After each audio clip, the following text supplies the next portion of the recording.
첫 번째로 이제 144번에 대한 질문을 먼저 해결을 해보도록 할게요. 자, 우리가 알고 있는 이제 대표값에는 평균이라든지 그 다음에 중앙값이라는 게 있고, 자, 최빈값이라는 게 있습니다. 그래서 이러한 대표값 같은 경우에는 내가 어떤 정해놓은 기준에 대해서 자료의 특징을 하나로 표현을 해주는 도구가 될 거고, 자, 그 다음에 이제 여기에 미리 적어놓은 7개의 별량들이 있어요.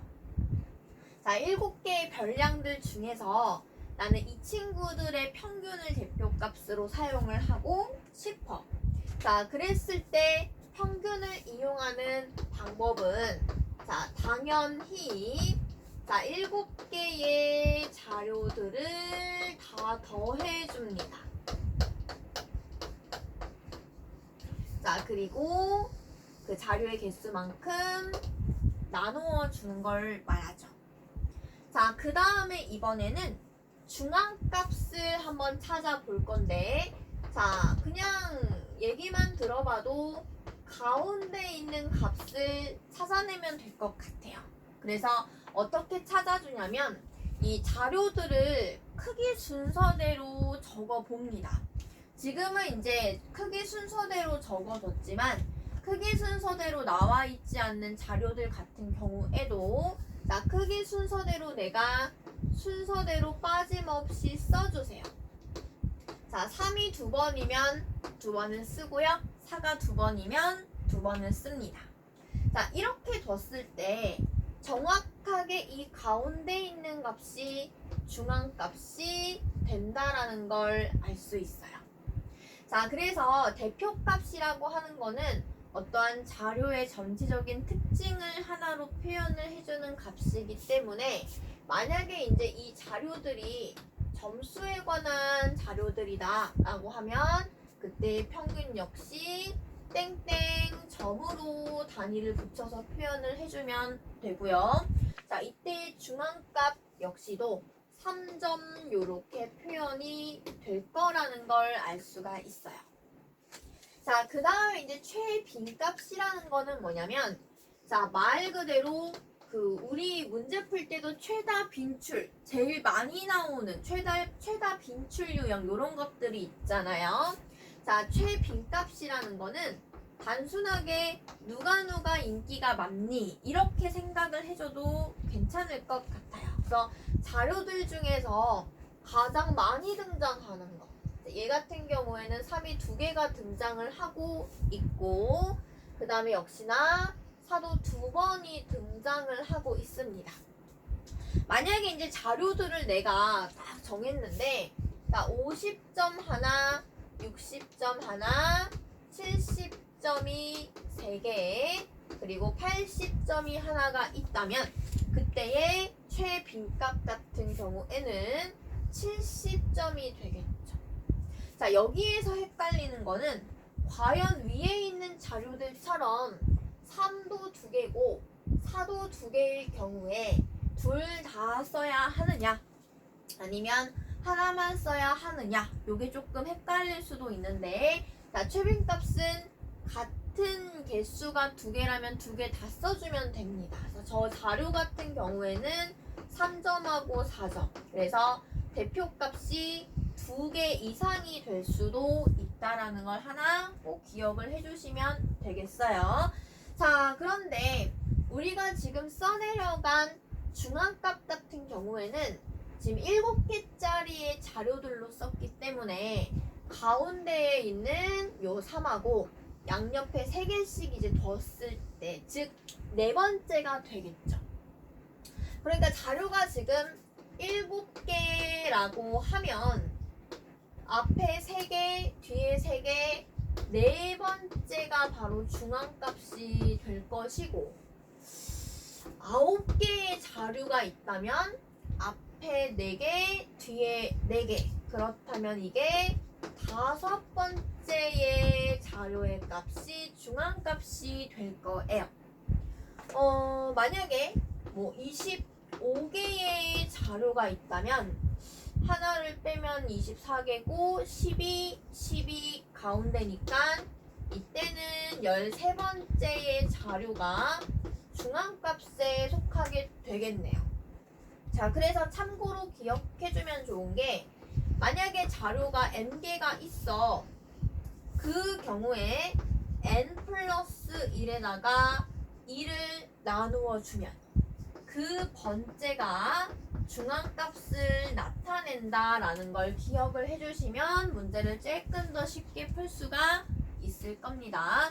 자, 그러면 중앙값으로 다시 넘어가서, 만약에 이제 중앙값에서 내가 자료를 몇 개 나열을 해봤는데 1, 2, 3, 4, 5, 6 이렇게 짝수개면 어쩔 거냐는 거죠.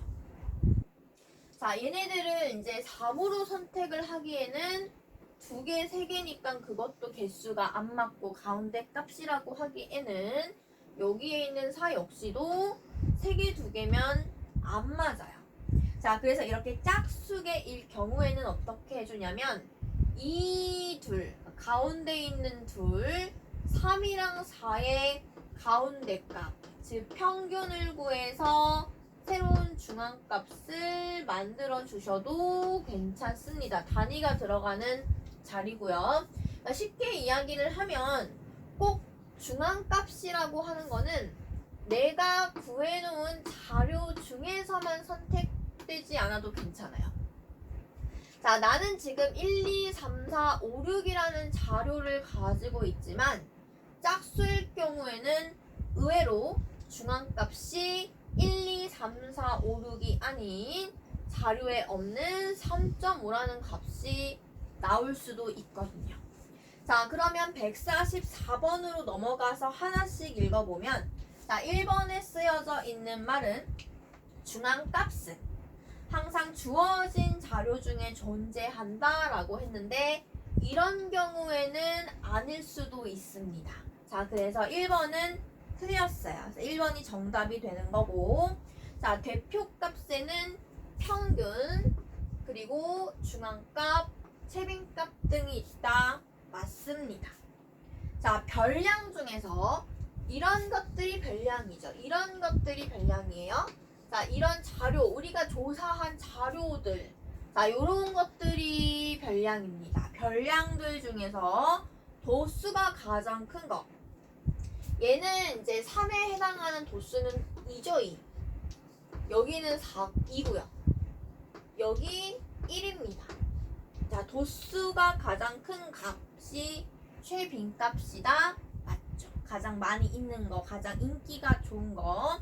자료의 전체 특징을 대표하는 것이 대표값이다. 자, 이것도 맞습니다. 꼭 기억해줘야 돼요. 자, 5번. 자료를 작은 값에서부터, 맞죠?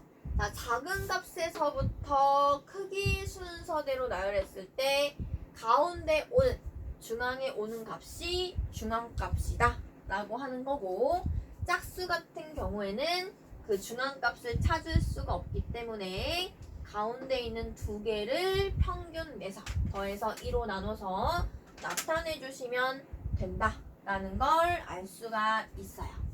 자, 그 다음에 두 번째에 대한 새로운 내용.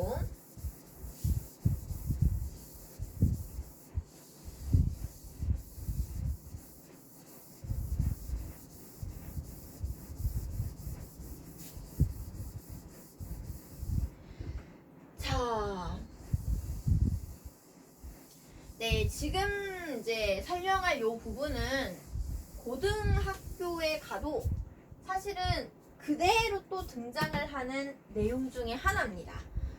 내용인 즉슨 이런 거예요. 간단하게 이야기를 하면, 자, 지금 145번 하고요. 그 다음에 연관성이 있는 게 155번, 156번을 같이 보도록 할게요. 자, 내용부터 이제 설명을 해주자면, 예를 들어서 내가 이제 3개의 자료들이 있어요. x1, x2, x3. 자, 이렇게 3개의 자료들이 있다라고 생각을 한번 해봅시다. 그러면 이 자료들을 가지고 내가 뭐를 구해낼 수 있냐면, 첫 번째로 평균이라는 당연히 구해낼 수 있어요. 자, 평균은 뭐냐면 자료를 다 더해다가 그 자료의 개수만큼 나누니까 나는 3이라고 줄게요. 그러니까 간단하게 하기 위해서 3인 거지 그 개수는 많을 수도 있다는 거. 자, 나는 이 평균을 편의상 m이라고 두겠습니다. 자, 그러면 우리가 이제 대표값과 산포도에서 평균을 구하고 나면 그 다음에 구할 수 있는 게 무엇인가요? 편차죠, 편차. 편차는 이 평균에서부터 자료까지 얼만큼 간격이 벌어져 있는지 그걸 의미하는데, 자, 그렇다 보니까 편차라고 하는 거는 별량에서 평균을 빼줍니다. 평균보다 별량이 더 위에 있으면 이 별량에서부터 평균까지의 차이가 양수가 되겠고, 평균이랑 별량이랑 봤을 때 얘가 더 작으면 음수만큼 차이가 나겠죠. 자, 그래서 편차라는 거는 별량에서 평균을 빼주는데, 자, x1에 대한 편차 같은 경우에는 x1-m이 돼요. 그 다음 x2-m이 되고요. 그 다음 x3-m이 됩니다. 근데 우리가 알고 있는 내용 중에 하나가 편차의 합은 항상 얼마냐면 항상 0이에요. 사실 나는 뭐를 하고 싶냐면 이 평균과 자료가 얼만큼 떨어져 있는지 그 숫자들을 구해다가 그 떨어져 있는 자료가 얼마만큼 흩어져 있는지에 대한 다시 평균값을 구해서 흩어진 정도에 대한 평균값을 구하고 싶었던 건데, 그래서 편차를 구했더니 편차의 합은 항상 0이란 말이죠. 그럼 얘네들을 평균을 내봤자 어차피 0에서 나누는 거니까 많이 흩어져도 0이고 평균이 조금 흩어져도 0이라는 걸 알 수가 있어요. 그러니까 의미가 없다는 뜻입니다. 그래서 어떤 방법을 쓰기로 했냐면 편차들을 제곱을 해요. 자, 그래서 그것들의 평균을 냅니다. 원래는 편차의 평균을 내고 싶었는데 그게 항상 0이니까 제곱을 해서 평균을 낼 거예요. 그러면 0은 안 나오니까. 그러면 음수가 나오더라도 제곱을 하면 숫자 자체는 크면 크고 작으면 작고 뭐 이렇게 되겠죠? 자, 그게 바로 우리가 그 다음 표현을 하는 분산이 되겠다는 겁니다. 그래서 외우기 나름이지만 이 분산이라고 하면 편차의 제곱의 평균, 편제, 평 이렇게 의식적으로 외워놔도 괜찮아요. 자, 그럼 편차들을 내가 제곱을 했더니 x1-m의 제곱이고요. x2-m의 제곱이고요. x3-m의 제곱입니다. 자, 이 세 개의 자료들을 다 더해서 3으로 나눠주게 되면 그게 분산이 된다는 걸 알 수 있어요. 자, 요게 바로 분산입니다. 뭐 그럴 필요는 없지만 분산을 내가 V로 그냥 표시를 한번 해두도록 할게요. 자, 그 다음에 이번에는 표준 편차. 자, 표준 편차는 분산에다가 루트 씌운 값. 원래 제곱을 했으니까 다시 돌려주자는 의미로. 그러면 원래 내가 구하려고 하던 그런 산포도 값에서 가까워지지 않을까라고 하는 게 표준 편차가 됩니다. 그래서 분산을 구하면 거기에 루트를 씌워주면 된다라는 거. 요 흐름 자체가 일단은 그 통계 파트에서의 내용의 전체적인 의미가 되기 때문에 얘 흐름만 기억해줘도 돼요. 자, 다시 복습을 하자면 평균을 구하면 나는 편차를 구할 수가 있습니다. 자, 편차를 구하면 그 다음엔 분산을 구할 수 있어요. 분산을 구하면 그 다음엔 표준 편차를 구할 수 있어요. 근데 표준 편차를 구해야 된대. 그러면 분산을 알아야겠고, 분산을 알아야겠으면 편차를 구해야겠고, 편차를 구해야겠으면 평균을 구해야겠다는 흐름이 있는 거죠. 자, 그 다음에 이번에는 옆으로 넘겨서 이러한 내용들을 이용해서 내가 별량들이 x1, x2, x3이었는데 이것들이 a만큼 곱해지고 b만큼 커졌다 이겁니다. a만큼 곱해지고 b만큼 커졌고 역시나 공평하게 a만큼 곱해지고 b만큼 커졌을 때 이제 어떻게 되는지 그게 궁금하다라는 거예요. 자, 실제로 이제 얘를 가지고 내가 평균을 구해볼게요. 다 더해서 3으로 나누죠.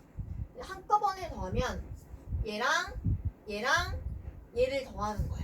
그러면 ax1 플러스 b, ax2 플러스 b, ax3 플러스 b가 되고 그걸 3으로 나눠요.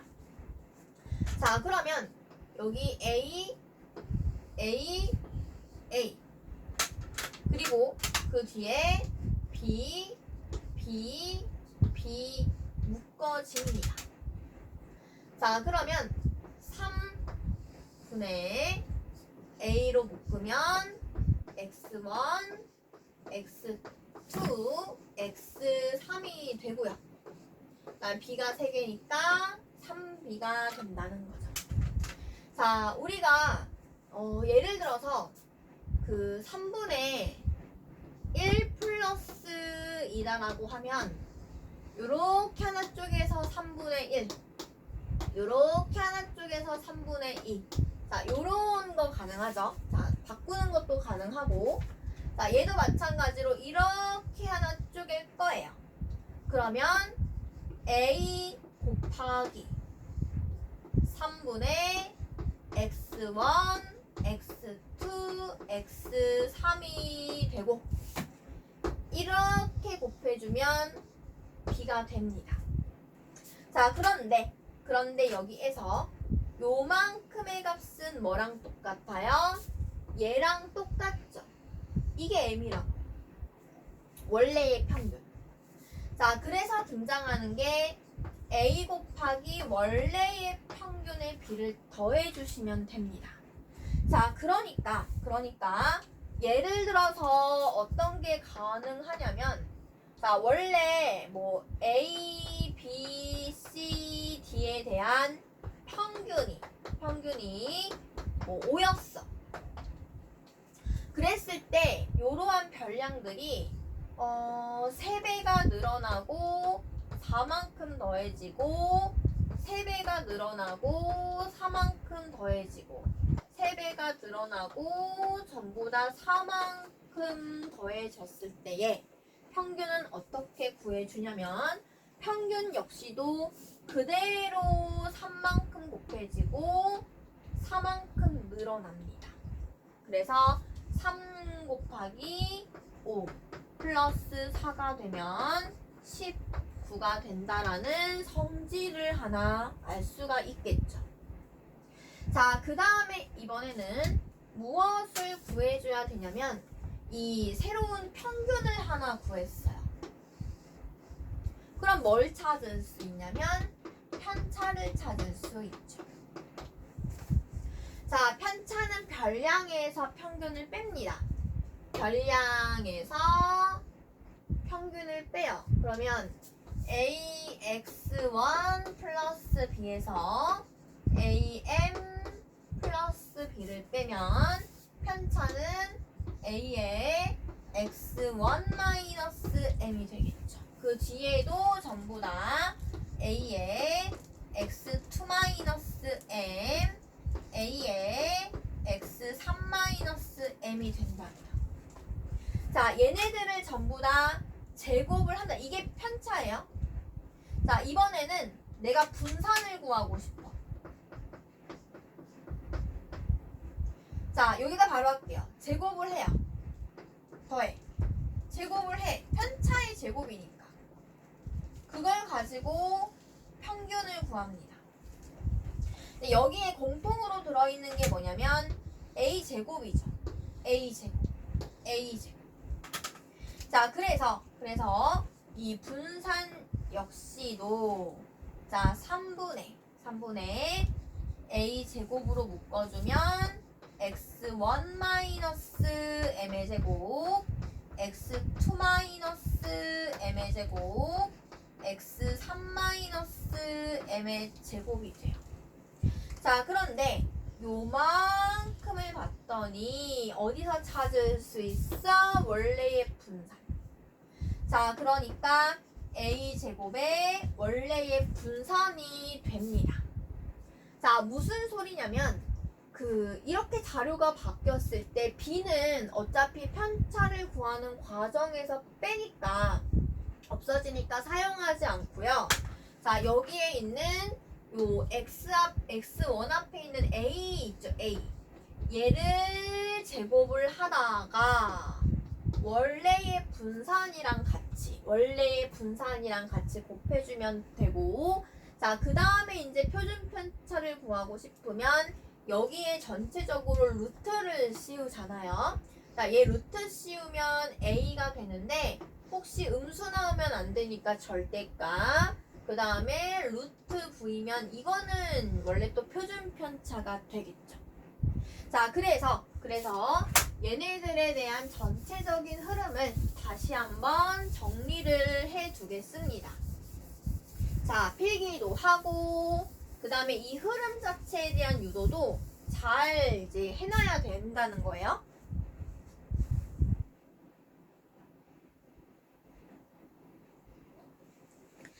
자, 그래서 자료 내용을 다시 정리를 하자면, 자, 중요한 내용이에요. 자, 자료들이 예를 들어서 뭐 A, B, C, D로 있어. 아니야, X1으로 할게. 또 헷갈리면 안 되니까. 자, 뭐 A, B, C, D 이렇게 있어. 자, 얘네들에 대한 평균을, 자, A, B, C, D에 대한 평균을 내가 뭐 5라고 할게요. 그 다음에 얘네들에 대한 분산을 예를 들어 9라고 할게요.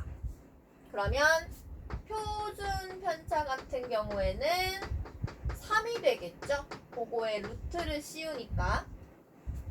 자, 이랬던 자료들이 7배만큼 커지고 그 다음에 3만큼 늘었어. 자, 7배만큼 커지고 전부 다 3만큼 늘었대요. 그럼 이제 어떻게 해야 되냐는 거죠. 자, 그랬을 때의 평균 역시 7배만큼 늘어나고 그 다음에 3만큼 커집니다. 그러면 35 플러스 3이니까 38이 되겠죠. 자, 분산은 어떻게 해준다? 자, 분산은 자, 7A 플러스 3에서 요 7에 대한 거에 제곱 7을 제곱한 다음에 원래의 분산 9를 곱해주면 된다. 자, 표준 편차는 분산에다가 루트를 씌워도 되고요. 그게 아니면 요 7에 대한 절대값, 그러니까 음수 나오면 안 된다는 뜻이에요. 거기에 원래의 표준 편차 3을 곱해서 표현을 해주면 된다. 자, 그러면 본격적으로 자, 145번을 한번 풀어볼게요. 자, 145번을 보니까 자, 5개의 자료 A, B, C, D, E 5개의 자료 A, B, C, D, E의 평균이 얼마 나오냐면 25가 된답니다. 자, 그랬을 때 A에서도 4를 빼고 B에서도 4를 빼고 C에서도 빼고 D에서도 빼고 E에서도 뺐네요. 자, 그 경우에 평균을 구하라고 했죠. 자, 역시나 평균도 4만큼 줄어듭니다. 그래서 21 요렇게 나타내 주시면 되겠어요. 자, 그 다음에 뒤로 넘어가서 155번을 한번 보도록 할게요. 자, 155번 문제는 뭐라고 되어 있냐면, 자, 세수 ABC의 평균. 자, 평균이 이고요. 자, 그 다음 분산. 자, 분산이 4래입니다. 자, 그랬을 때 이 수들이 정확하게 3배가 되고 그 다음에 1만큼씩 커졌다. 요거죠. 자, 그랬을 때의 평균 역시 어떻게 된다? 3배만큼 커지고 1만큼 늘어난다. 7. 그 다음 분산 어떻게 한다? 자, 여기 A 앞에 있는 3을 제곱을 해다가 원래 있는 분산 가지고 온다. 이것만 알면 끝납니다. 그럼 자동적으로 분산이 36이니까 표준 편차는 루트 36이 되면서 6이 될 거고요. 바로 구하고 싶다. 그러면 3이죠. 그거에 원래의 표준 편차가 2니까 2 곱해지면 6. 이 틀만 기억해 주시면 돼요. 자, 그 다음에 156번 갑니다. 156. 자, x1, x2, x3, x4, x5의 평균이 m이에요. 자, 그랬을 때 이 자료들이 C만큼 곱해지고 D만큼 커졌어. C만큼 곱해지고 전부 다 D만큼 커진대요. 자, 그러면 CX4 플러스 D, CX5 플러스 D가 되겠죠. 자, 이때의 평균이라고 했는데 역시나 자, C만큼 커지고 D만큼 더해집니다. 자, 평균에서 C만큼 커지고 D만큼 더해진다는 거죠. 그래서 1번으로 구해주시면 되겠어요.